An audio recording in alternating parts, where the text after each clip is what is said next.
On this planet, you will die. We have seen it.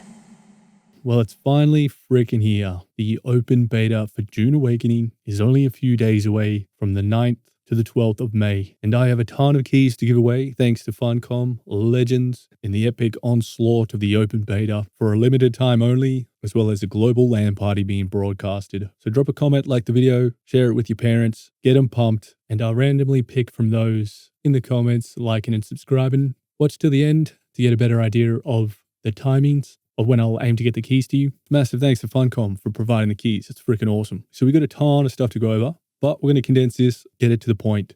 First, let's go over all the beta details that you need to know about. The timing, what's on offer, some tips on how you can speed through certain things to really maximize your gameplay. So let's jump in. All things Dune Awakening, beta weekend, yeehaw. So the large scale beta weekend, it is running from the 9th of May to the 12th, obviously 2025, and it is the biggest beta yet for Dune. This is probably a culmination of new servers, stress testing, and strengthening their backend and infrastructure for the global release. That was pushed back to June the 10th. Quickly on that, a lot of discussions have been thrown around in the public domain, and based on those comments, it looks like it was a really good call, as the lucky bastards who got the preview access, they did mention they came across quite a few significant bugs. So thankfully, they probably listened to some feedback, kicked it back to June the 10th, hopefully resulting in a much more stable and balanced experience for everyone. Now, the beta timing, and just before we do that, if you are interested in getting Dune Awakening, like the full version, I've got a video covering all the different things you get in the Deluxe and Ultimate. And also, if you do use the link below, I get a little smidget of cut if you do purchase it through that link. So if you're thinking about it, it'd be legendary to go through that route, but either or, it's up to you. So the beta timing, so for United States, Eastern Daylight Time, the beta opens up at 8 a.m. Friday, May 9th. Pacific Daytime, it's 5 a.m. For UK, that is 1 p.m. on Friday, May 9th. And for the unlucky Australians like myself, it is at 10 p.m. Friday and 2 p.m. Central European Summertime on Friday, May 9th. So those are some times, so you know exactly when to jump in. Now, my understanding, there'll be no preload. At least that's my current understanding. So diving into the nitty gritty, what will we actually be able to do? What will we have access to? So the open beta, it is a non-NDA, and we'll be able to publish, discuss, and talk about everything within that open beta. They mentioned that you'll get to play the first 20 to 25 hours of the game, covering most of Act 1, which will go into more details about what Act 1 is. And this is going to include early combat, assembling and driving sandbikes, and building bases using the Chome tile set, as well as probably the basic one, as I believe the Chome tile set is special for this event. So there might be 2 different building sets from my understanding. Now, what does this actually mean? So the explorable regions will restrict you to specific areas. We're all going to be in Hagga Basin, and in particular within Hagga Basin, we're going to be in Hagga Basin South, the Eastern Vermilius Gap, and Western Vermilius Gap. There won't be any deep desert, and you won't be able to complete all the contracts and trials. However, there will be some PvP areas. We've covered this in great detail in quite a few videos, but we know that Hagga Basin South has no PvP zones. However, there is a good chance, and I'm assuming it will be turned on, that PvP will be available at a few locations. In particular, we know there's a crashed ship point of interest that will be PvP. It's not guaranteed, but I'm assuming it'll be turned on, but we'll come to more detail on that soon. Now, if you want a lot more detail in how the servers are going to work, how LAN thread works, and so much more, I have a ton of video on them. I'll put it in the description, put it on the top right. But basically, there's going to be about 40 people per server instance. And for the beta weekend, that's really all we need to know. So if you do want to jump in with your mates,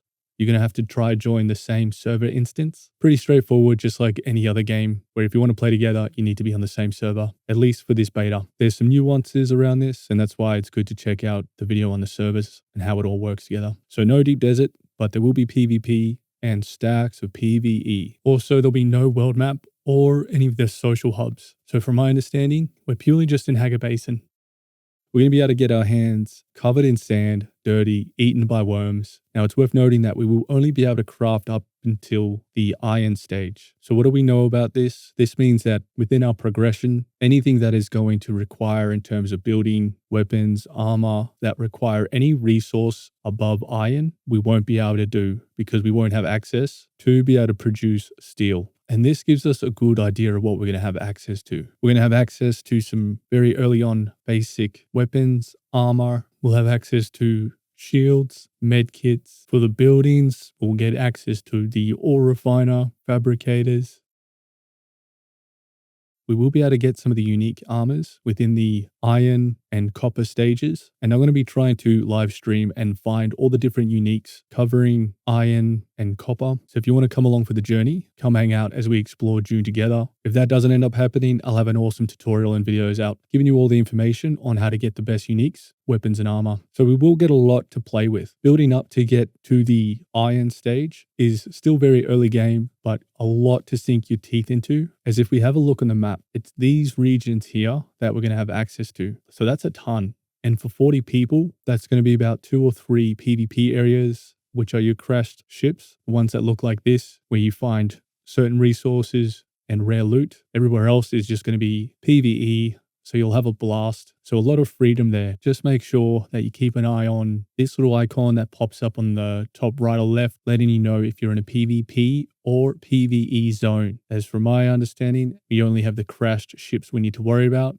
There may be other zones, so just be mindful of that. And quickly, while we're talking about PvP zones, you got to remember that if you die, you are going to drop, I think it's like 20 to 30% of your stackable items, meaning your resources, med kits, that sort of stuff. It'll drop in a little chest. Other people can pick it up if they've just nuked you. However, if you die to an NPC, no one else is around, you can travel back there, get your stuff. Also on that, we know that if you do perish or get killed, your respawn should hopefully be at your vehicle, or if you've dropped a respawn spike, you could spawn there, or you'd have to respawn at your base. But just keep that in mind. If you do die in PvP zones, you will be losing stackable items or your gear, like your armor, weapon, your cutter ray. Everything else that's not stackable is going to lose durability. Just keep that in mind. You'll be able to get intimate with the building mechanics, the resource gathering, the loot loop, and most of all, just get completely immersed in the world of Dune. Play as much as you want. The only thing I'm concerned about is the servers. Will they have enough servers? This is a global open beta, so they should have European servers, Oceania servers, which include Aussie servers, as well as all the other major areas. Now, if you do want to try join the beta to increase your chances, check the links in the description, as you'll be able to wishlist the game and then request beta access, which may or may not help, but definitely check out all your favorite creators. They'll probably have some keys to give away either before or during the event. There'll be a global LAN party that will kick off on May the 10th, 12 p.m. PDT, which will be on Funcom's Twitch channel, possibly their YouTube, but as far as I know, it's just on their Twitch. They'll be giving away thousands of beta keys as well, so make sure you check in. So a few additional things worth noting that are in the public domain is that if you want to save a bit of extra time when you jump in, there's a feature that allows you to skip the tutorial. And this is what the screen will look like. You will miss out on the story and lore and sort of your first beginning, maybe hour, 2, I'm not too sure how long it is, but you can actually skip all that and just head straight into it. I don't recommend doing that if you've never played a survival game or it's your first experience with Dune. Probably better for all of us just to head straight into the tutorial, go through the motions. However, if you're competent and just want to get straight into it, you can skip, saving you a ton of time, giving you more time in the actual Hagga Basin South. It's worth noting with the servers, your character is server-based. So once you join a server, you start building, creating your character and all that sort of stuff, it is locked to that server. They don't transfer. So make sure you pick a server with a good ping that your mates are able to join, and then you should have a good time. However, if you then jump into another server, you will have to go through the tutorial or skip it and start again from your scratch. So just keep that in mind. Your character is server-based, locked into that instance. Now, diving into the story side of things, we have access to Act 1. Now, we don't know exactly what Act 1 entails in totality, but whatever we have access to within Act 1, it is going to be limited pretty much to the terrain we have access to. As we've shown, we've only got access to these 3 regions. So whatever story content, missions, quests will all be sort of contained within this first 20 to 25 minute area. However, we should get a good taste of what's in store for us in terms of the story, what it looks like, how we progress it. But what we do know is that the story progression comes in these trials, where we go to a certain location, throw some spice dust on our face, get high as all shit, and then teleport to another dimension where we get a ton of story and insight into the way of the Fremen, as that's the kind of the undertone of the whole story, learning what it is to be a Fremen. But what we do know, which we've covered in another video, is we know there is one of these storylines within the first area, Hagga Basin South. We know there's another one in both the other eastern Vermilius gaps. So we're potentially looking at 3 story quests, 1 to 3 PvP zones, and a ton of space to be building, exploring, and looting. It is worth noting that the guild functionality will be enabled, so you will be able to team up with your mates.